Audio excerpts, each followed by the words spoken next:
This is so cool. Look at this box. This is a large box. I don't know the dimensions. I should probably get out a ruler and try to figure out how big this box is. This is the Walthers Build-A-World modeling kit. This is so cool. I cannot tell you how excited I am to dig into this. I haven't opened this yet. I did read the contents on the side of the box, and this is let me just give you a little bit of a background of what this is. This is actually like a subscription series. It's 6 months. There's 6 boxes. You get 1 per month, and each month has a different task that you have to complete to create a diorama at the end of 6 months. Now, this would be a really great gift. This would be a really great present for anyone you know who might be interested in model railroading or dioramas or crafts at all. Kids, elderly people who maybe don't have a lot of room for like a train layout, you know, they can still sort of build a world and it's in a little contained space. So this one is, before we even get into the box, green is my favorite color. So this one is called, let me see if I can look at the label on the side. This one is called the Northwoods Retreat, model number 913-1002A. It is HO scale. Now, Walthers recommends this for ages 14 and up, but if you want to purchase this for someone younger, it's recommended that you kind of help them with it, do that along with them. My youngest son is 10, and I think he would probably love this. This would be a lot of fun to do with him. So I'm gonna open the box. I did pre-cut it so that I don't have to cut it on camera. So let's see what's inside the Build-A-World Northwoods Retreat Box 1 that we're gonna work on today.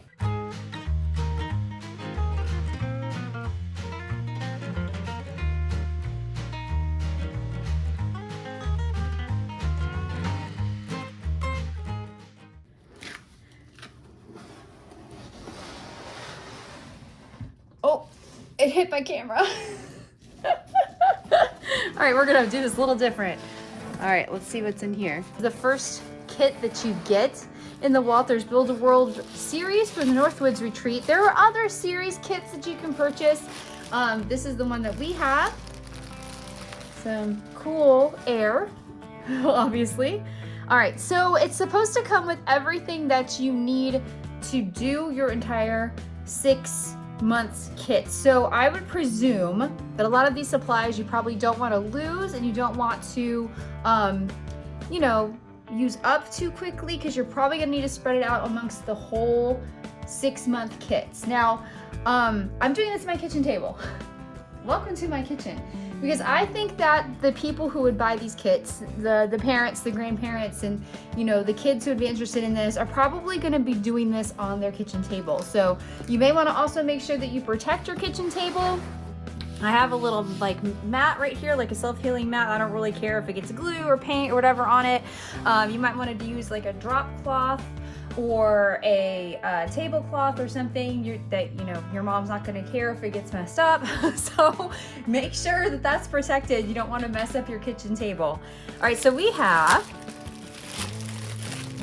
Speed Bond 5-minute white glue, and in this bag we have Ready Prepared Matte Medium for Transparent Scenery Cement. Oh, that sounds awesome. Okay. Scenic Express is the brand or the company that made this. Deluxe Materials made the special bond, the Speed Bond. All right, we have some paintbrushes, some foam paintbrushes. There's 3 of them in this bag. Ooh, I'm gonna open each of these things in this bag individually, I think, to figure out what this is. So this is there's an X-Acto knife. That's good to know. This is also why I think that Walther says that this needs to be done by someone over 14, because there are sharp objects that you'll be using, like this X-Acto knife, and that really need to have either adult supervision or you need to be like of age to understand how to use these. Fun fact, I actually cut myself with an X-Acto knife a couple years ago. bled pretty bad, had to go to the emergency room. It was not fun. And I'm way older than 14. All right, this is some paintbrushes. These look like just regular artist paintbrushes. And we have, oh, a sprue cutter. So little snippers right there. And these I've seen on videos where other modelers have cut the little edges off of like 3D printed models. I presume we're going to be just kind of snipping tiny little ends off of something in one of these kits. Okay, and we have, this is Flex Pad. Oh, it's a file. It's a flexi file. That's what this is. I have nail files that probably do this too. But this is a flexi file, so it's probably flexible. We can get in little tiny corners or little tight spaces with that file. Okay, that's that bag. We have some cork roadbed. This is an HO scale cork roadbed. Oh, it's kind of cracked right here. So we're gonna have to figure that out. But it was bent in the package, as you could see, but I think that we can mitigate this probably with some ballasting and gluing that together, so that's not gonna be too bad. And then we have, let's see what these are, some pipettes, some tweezers, and some 2 little spatulas in this bag. I'm not gonna open those individually. You can kind of see that one pretty well. This one is, oh, granite ballast. That's what I was talking about. So we're gonna have some granite ballast. That will help us cover up that little rip in the cork road bed, because it'll all be covered with ballast anyway, I presume. This is what is this? It's in German. Plastikkleber. I don't know what this is. Oh, plastic glue. Okay, it says on this side. I had to like flip the box around several times to try to figure out what this is. So it's expert plastic glue. This adheres bonds of plastic parts, expanded polystyrenes together, and ensures best adhesive strength. This special needle allows highest gluing accuracy and tiniest pinpoint application. So that's what that is in there. Okay, so we have, ooh, this is the fun part. In kit number 1, we have some paint. Badger Precise Design Model Flex Paint, water-based acrylic hobby paint film. Ooh, I love Pensy Green is this color. Gotta shake it up.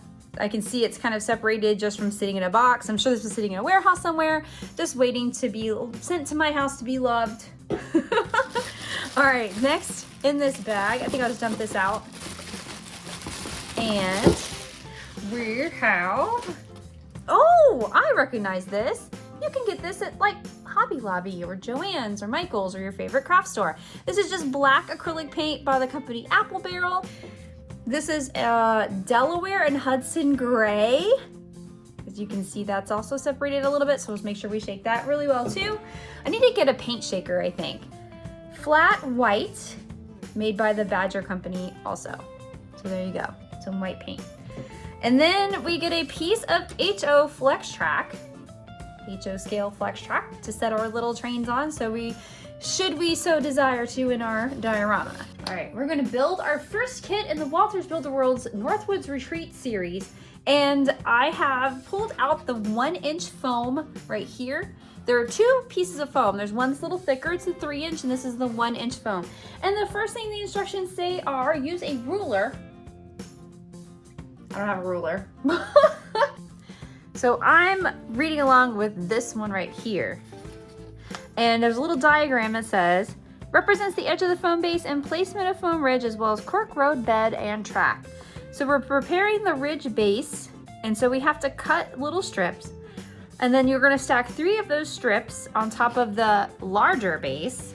I'm not really the type of person to be like, oh, there's a mistake, I have to fix it. That's just not really me and how I do things. I think that every mistake, especially in model railroading, can be covered up with scenery or weathering, or nothing in nature is perfect. So this is a ridge edge we're making, and I don't think it's gonna be perfect either. Okay, so we're gonna cut these out using the X-Acto knife. Now, legally, I say that jokingly. Legally, I'm not allowed to use an X-Acto knife after my X-Acto knife incident of 2015, but you know, we won't discuss that here.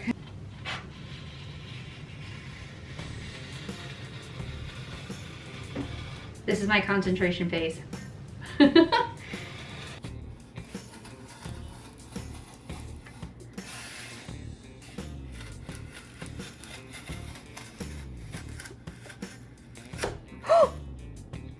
Was that on camera? I don't know if that was on camera. I totally scratched my kitchen table. Shh, don't tell Frank.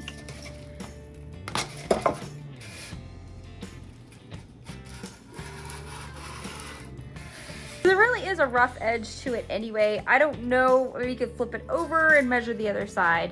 We really only need 3 of these, so I think that I'm gonna use these 3. It already kind of looks like a rough edge of scenery that would naturally be on the side of a hill or something like that, where this Northridge retreat seems to be situated.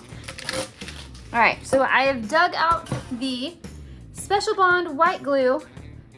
This one. I was gonna put it in a little container, and I thought maybe I should squish some glue in a container and then use this to apply it, but I think I'm just gonna do a little bead of glue and then just spread it out evenly. We are going to have the back of our diorama is gonna be away from me, so on this back side is going to be the back of the diorama. And let me center that up a little bit.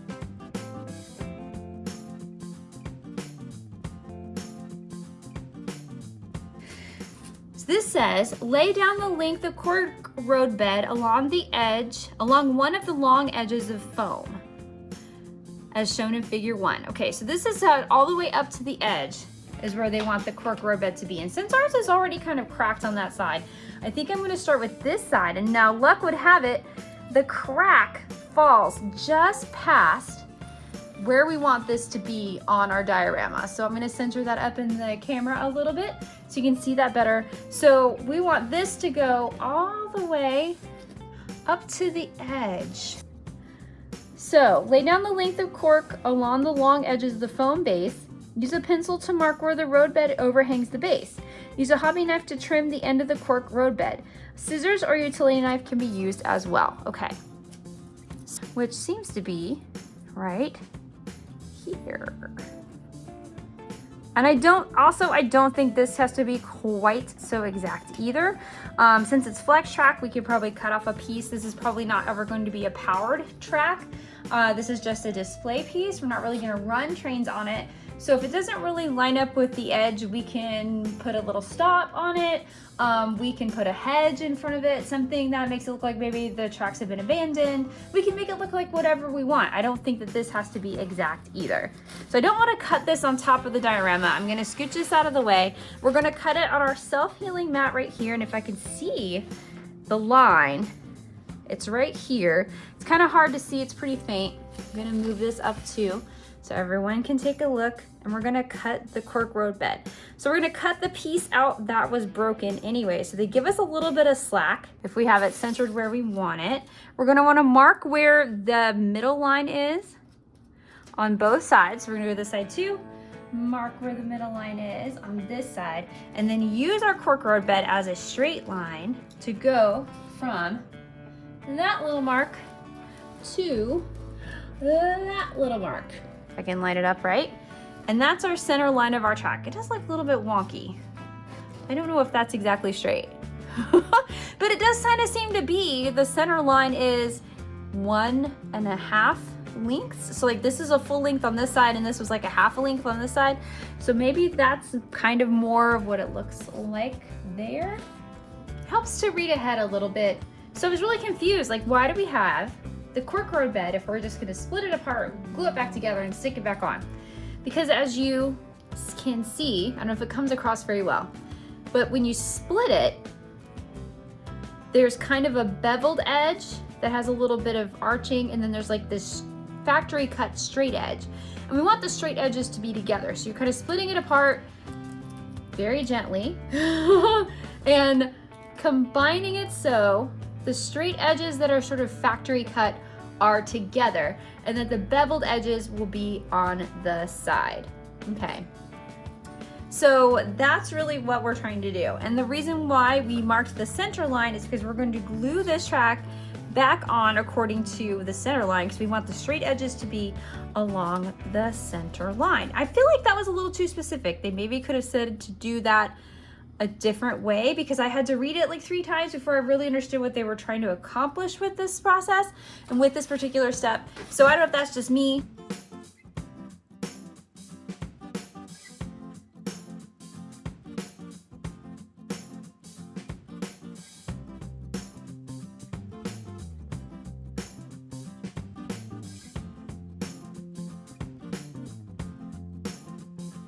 So we're gonna lay a piece of glue or some glue, a piece of glue right here for the track down the middle, and we're gonna kind of spread it even. Boom.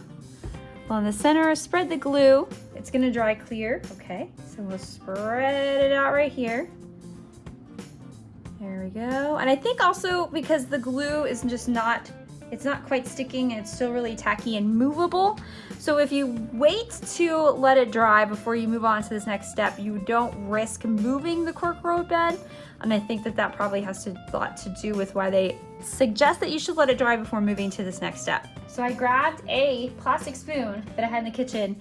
So in this kit, you really need a ruler or some sort of straight edge, maybe a yardstick would be really good. You also need a plastic spoon, and that's not provided in the kit, and that is gonna help us with our ballasting right now. So we're gonna ballast the edges. So I was trying to do it with my finger, and that was not quite a good technique. So when I go like this, man, I have too much on there. I don't know if I've put too much or too little. I don't know if I've put way too much on here, if there's not quite enough on here. I am gonna kind of sweep up the edges a little bit. I don't know if I should do that before the glue dries, that way it doesn't stay in this position and it just kind of gets neatened up. They said neaten up the edges. I'm gonna use one of the little brushes. Now, since I've never ballasted anything, I don't know if this is too much ballast. Maybe it just doesn't matter as long as it looks okay. This is to take the ballast and to ballast between the rails. Do not use glue for this step in capital letters. Sprinkle ballast between the rails and the tie ends. Ballast should fill spaces to the tops of the ties, but not cover them. Use a foam brush to evenly spread the ballast. So I have to get a fresh foam brush because the one that I have has glue on it. We're not supposed to use glue for this part. There's a lot more finessing than I imagined there would be when ballasting track, and I thought you just kind of plugged gravel, little rocks on there and just let them fall in between the pieces. But when you're working with these models, it's a little more of a finesse and technique to it than I imagined there would be, and I think that I need a lot more practice, and I'll be the first to admit. Thank you so much for watching. Please like, subscribe, and share if you got anything out of this video. This is the Walthers Build-A-World Northwoods Retreat Kit number 1. And you built it with me, and I'm so excited to dive into this series. Thank you so much for watching, and this has been Jasmine from That Train Couple, and we'll see you next time. Bye.